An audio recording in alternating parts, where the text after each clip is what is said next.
tous, merci de nous retrouver pour cette première édition de la semaine. Voici les titres de ce lundi 18 février. Vous en saurez plus sur l'unité de recherche consacrée au cancer pédiatrique, une unité qui se situe au Centre scientifique de Monaco. Nous reviendrons sur 2 temps forts, 2 mobilisations en couleur, le orange tout d'abord pour la marche de la Fondation Flavien et le rose avec la 8e édition de la Pink Ribbon Walk qui a eu lieu en marge de la Monaco Run. Ouvrons cette édition avec cette visite de Didier Gamerdinger et de Patrice Sellario au Centre scientifique de Monaco et plus précisément au cœur de l'unité de recherche consacrée au cancer pédiatrique. Une visite qui a eu lieu le 15 février dernier, journée internationale contre ces cancers justement. Le reportage de Sandrine Nègre. Pour l'instant, mettez-vous là, après vous irez rejoindre. Il a vu le jour en 1960 et multiplie depuis les travaux de recherche. Le centre scientifique développe notamment depuis près de 30 ans l'étude de la biologie des coraux constructeurs de récifs et des organismes apparentés. Ces dernières années, les travaux sur les cancers pédiatriques se sont aussi intensifiés avec ce groupe de recherche au sein de l'équipe Mécanismes de résistance aux thérapies ciblées du département de biologie médicale du CSM, équipe rencontrée par Patrice Sellario et Didier Gamerdinger quelques heures avant la grande marche annuelle justement contre les cancers des enfants. Gilles Pagès a réussi à constituer un réseau national pour recueillir des tumeurs de la France entière, mais même au-delà de la France, des tumeurs pédiatriques, dans lesquelles il développe une expertise particulière concernant ce qu'on appelle maintenant la médecine prédictive, c'est-à-dire qu'il peut, en fonction de l'expression génique de certaines de ces tumeurs, prédire la réponse au traitement, les risques de récidive, adapter les traitements. Et dans une période où on essaie de développer une médecine de précision à la carte, il est particulièrement bien équipé pour participer à cette mouvance scientifique. Et cette visite sur place a donc permis de mesurer les avancées qui ont été faites dans ce domaine et de rencontrer les spécialistes et chercheurs qui travaillent sur ces tumeurs. Ce sont des collaborations qui sont multipartites, et notamment avec nos collègues cliniciens, chirurgiens notamment, avec qui on peut obtenir des prélèvements de patients, prélèvements qu'on arrive à expandre et à faire se multiplier en laboratoire comme vous avez ici. Et donc ça, c'est une vraie avancée parce que ça permet de tester de nouvelles hypothèses, de confirmer des résultats qu'on a déjà eus sur d'autres modèles beaucoup plus classiques. Donc c'est une vraie avancée, vraie collaboration entre différentes spécialités. Notre premier but, ça serait de pouvoir comprendre et donc administrer à ces patients des traitements moins lourds quand c'est possible. Le deuxième bémol, finalement, dans ces tumeurs, c'est que quand il y a malheureusement une rechute, elle est très très souvent fatale. Donc là, c'est là où on rentre en jeu aussi. C'est de pouvoir traiter et améliorer, lorsqu'il y a rechute, le devenir de ces enfants, donc pour des rémissions ou peut-être à très long terme, peut-être des guérisons ou des rémissions très très longues. Sachez que nous reviendrons plus en détail sur cette unité de recherche consacrée au cancer pédiatrique avec notre invité de la semaine, le docteur Vincent Picot, mercredi 20 février. Et cette unité de recherche a notamment été financée grâce aux dons de la Fondation Flavien, la fondation qui s'est rassemblée vendredi soir pour sa traditionnelle marche symbolique.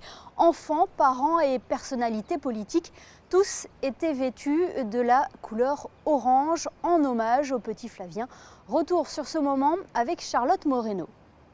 Le orange a dominé vendredi soir en principauté. Le palais, mais également d'autres bâtiments emblématiques ont été habillés de cette couleur, pleine d'énergie comme l'était le petit Flavien. Chaque année, à l'occasion de la Journée internationale des cancers pédiatriques, la Fondation Flavien appelle le pays à se mobiliser pour une marche symbolique. Un seul but: aider les enfants malades qui sont malades du cancer, voilà. Le top départ a été donné par le prince souverain, place du Palais. Enfants, parents, personnalités politiques se sont ensuite dirigés vers la place d'Armes. Ces pas pour fédérer les consciences, soutenir les familles et arriver à vaincre les cancers pédiatriques. C'est la première fois qu'elle l'a fait, moi ça fait quelques années. Je suis la maman du président, donc Il faut la faire. Ceux qui sont là, ils sont fidèles au poste. C'est déjà l'essentiel. Je suis une voisine, une amie de Denis et je connaissais le petit aussi. Et je suis une amie. Nous sommes une association de Beau Soleil, récente depuis le mois de juillet, qui s'appelle les Enfants de Papa Grenouille. Et en fait, on fait différentes choses pour les enfants malades en général. Pas forcément, comme Denis, le cancer pédiatrique, mais sur tout ce qui touche la maladie de l'enfant. Donc ça nous a paru normal, quand il a lancé son appel pour avoir du monde, de venir en fait. Ils sont là maintenant, ils sont là aussi à l'apéro-concert. Une mobilisation qui porte ses fruits d'année en année. L'objectif premier était la création d'un laboratoire. Aujourd'hui, la fondation est associée au Centre scientifique de Monaco. Chercheurs, mécènes, sponsors, tous font grandir la fondation et avancer les recherches. On a ramené d'autres laboratoires. Le C3M à Nice, l'IBV à Valrose, à la faculté de médecine, et toutes ces équipes, et d'autres équipes ailleurs, à Marseille, en Italie, en Angleterre et ailleurs en France et aux États-Unis.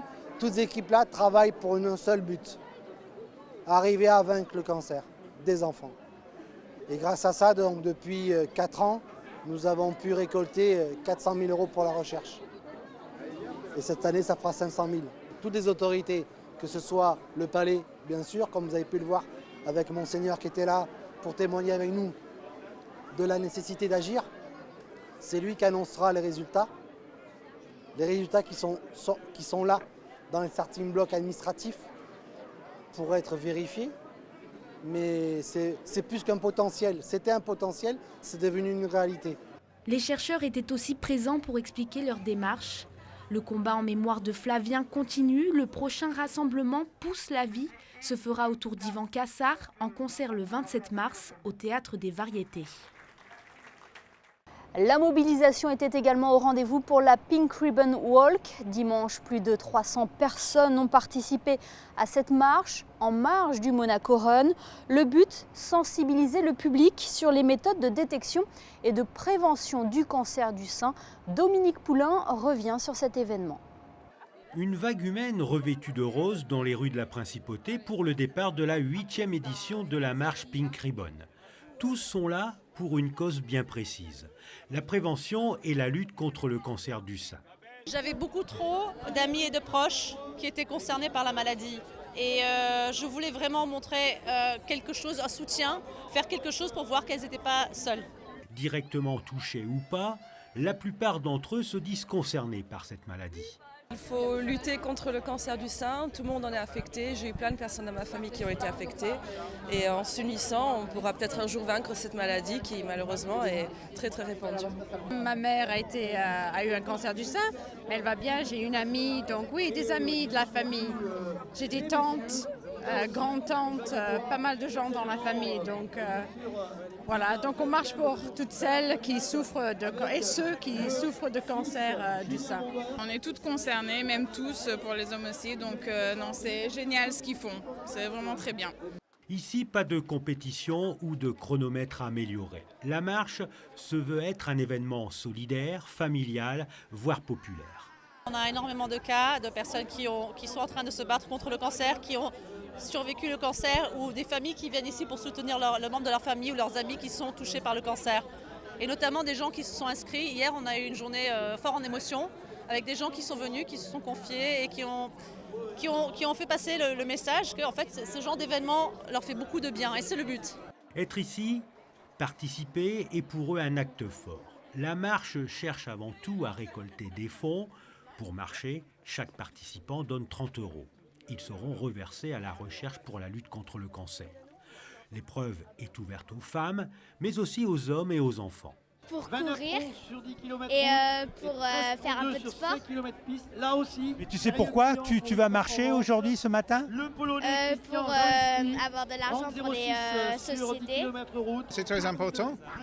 Et normalement, j'étais en étranger, mais aujourd'hui, je suis ici et c'est nickel. Une femme sur 8 risque de développer un cancer du sein.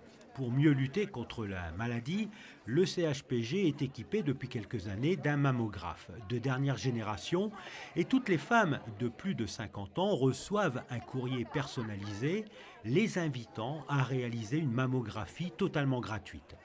Un dépistage précoce permet de sauver des milliers de vies. Le taux de survie est de 99% quand le cancer est détecté tôt. C'est le message porté tout au long de cette marche. Voilà pour ce tour d'horizon de l'actualité en principauté. Découvrons ensemble à présent les prévisions météo pour ce début de semaine. C'est encore une belle semaine qui nous attend. Les nuages ne seront pas complètement absents, mais le temps restera sec à commencer par la journée de mardi où les températures grimperont jusqu'à 12 degrés au meilleur moment de la journée. Mercredi, la journée sera principalement ensoleillée, mais quelques passages nuageux sont prévus dans l'après-midi. Jeudi, un temps couvert avec tout de même quelques éclaircies. Vendredi, alternance de nuages et d'éclaircies et des températures allant de 8 à 14 degrés. Samedi et dimanche seront 2 journées très ensoleillées avec des conditions météorologiques presque printanières. Ce journal est à présent terminé. Merci de votre fidélité. L'information continue sur nos réseaux sociaux et notre site internet. Très belle semaine à tous sur Monaco Info.